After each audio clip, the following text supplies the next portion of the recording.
Hey, this is Basketball Talk 77. In today's video are my playoff predictions. Celtics Heat, the Eastern Conference Finals. Now, I must say, it's been crazy, these playoffs. And, no one expected these two teams to be here in the conference finals. I thought I had faith in the Celtics. I thought they were going to make it to the conference finals at least. There was no way I thought it was going to be the Heat in the conference finals. I was waffling over if they'd even make it through the first round, and here they are, having a 1-0 lead in the conference finals, looking set to go to the finals. And I have to say, I'm definitely surprised. So, in this video, not the usual. We'll be only covering one matchup in this video, not two. Because it's the Eastern Conference Finals, and I feel like it can get its own video.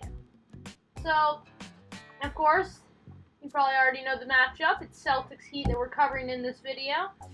And that's all we really need for an intro. Soon I'll be posting the Western Conference Finals. And we'll see what we can get with that. So, let's just start off with my first and only prediction of this video, Celtics Heat. And I'm going to call this Celtics in 7. Now, you might be asking, why am I calling this the Heat have a 1-0 lead?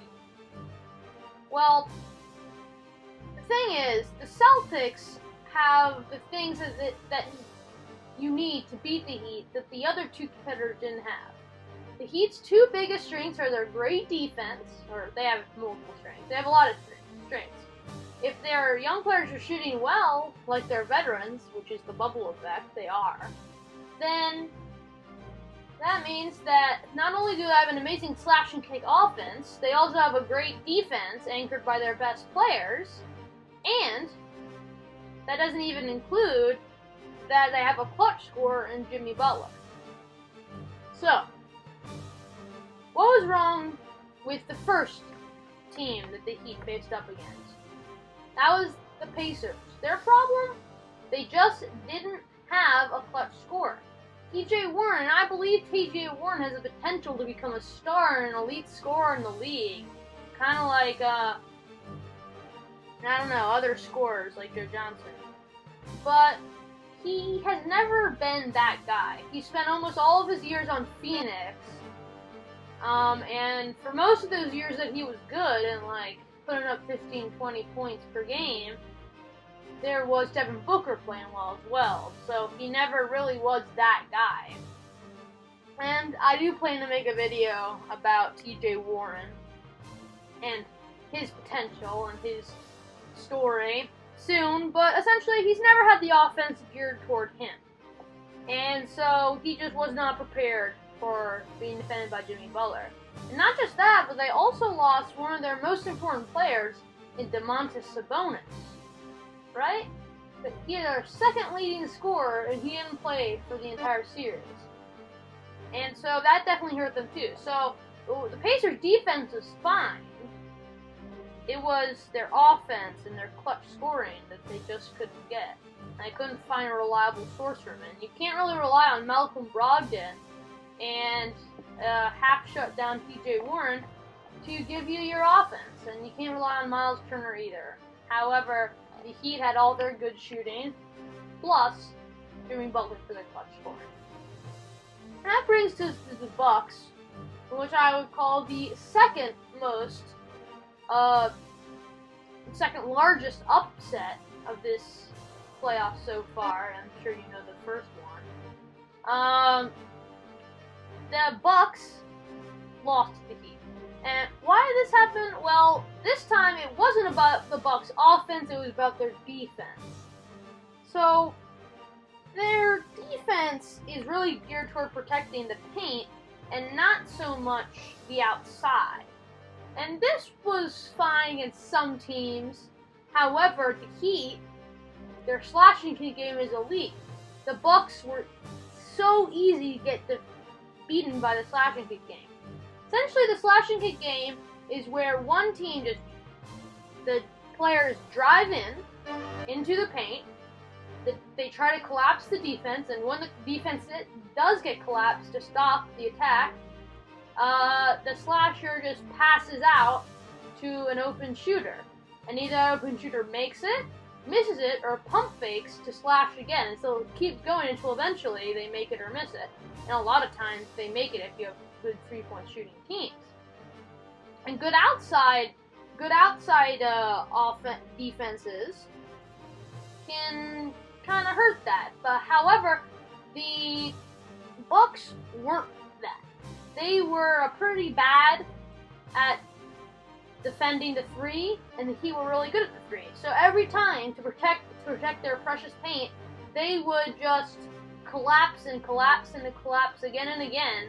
It would just make the Heat slash and kick just like ×2. And so that's a big reason for why the Heat were able to beat the Bucks. Not to mention that the Bucks really didn't have a clutch scorer. I mean, Giannis can't really do it, and Chris Middleton couldn't do it for most of the series, and Jimmy Butler could. So that's why the Heat beat the Bucks in 5. So they're looking pretty invincible from here on. I mean, 8-1, lost one game against the Bucks, and that was when the series is already out of reach. I mean, really doesn't look good for anyone facing that. However, the Celtics are different. Number one, their perimeter defense, it's good. I mean, they have one of the second best defense by opposing points per game in the league behind the Raptors. And that means that the slash and kick game will be hurt. So it's definitely going to be a dogfight. Number two, unlike the Bucks, whose best players matched up with the Heat's best defenders, as small forward and power forward Chris Middleton and Giannis Antetokounmpo, or had to be against small forward and power forward Jimmy Butler and Bam Adebayo. However, who's going to guard Kemba Walker? Jason Tatum will be guarded by Jimmy Butler. I get that. Maybe they can even guard Jaylen Brown with Jimmy Butler and put Bam Adebayo and Jason Tatum, maybe? But who's going to guard Kemba Walker? I mean, yeah. They have no really elite defender at the point guard position that I know of that will be able to shut down Kemba Walker. Now, he's been having a bad time in the playoffs, so maybe he won't be a factor. But even if we assume he doesn't, it brings us to my last point, which is clutch scoring. Do the Celtics have clutch scoring?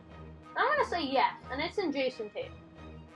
And why I have faith in him goes back to, let's bring it back to the 2018 playoffs. You have the Celtics, a team that has lost their star in Kyrie Irving. They're the second seed. However, before the playoffs, they lose Kyrie Irving, who has been their leader the whole season. They're left with a rookie Jason Tatum, second-year Jaylen Brown, and like a fourth-year, fifth-year, sixth-year Marcus Smart.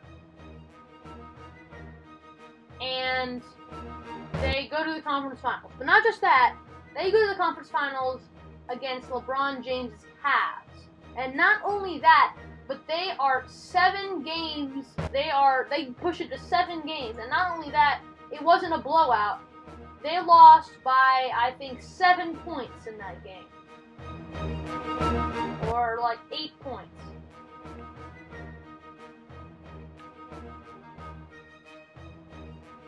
They are really good.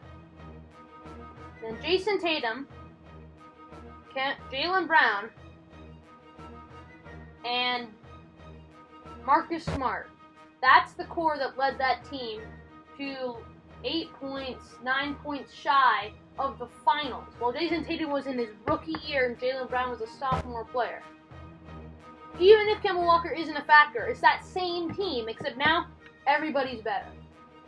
Jason Tatum, he led his team. He was able to lead his team to the conference finals. He was up for that challenge. And that's why I believe in Jason Tatum, and especially that he can be a clutch scorer in this series. Because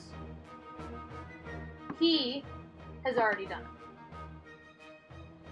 So, that's the video. If you liked it, if you enjoyed the video, then give it a like and subscribe, because the West Conference Finals will be coming out soon, and whatever the finals brings for us, I'll be covering that too. And even after the playoffs, I'll still talk about players. I'll talk about teams, their history, but not only their history, but what they can do now. Summaries of seasons, comparisons, all kinds of stuff. And if you subscribe and turn on notifications, you'll be able to know whenever I post a new video. So, that's really all I have to say. I hope you like this video, and I'll be making more soon. So, like, subscribe, and see you next time.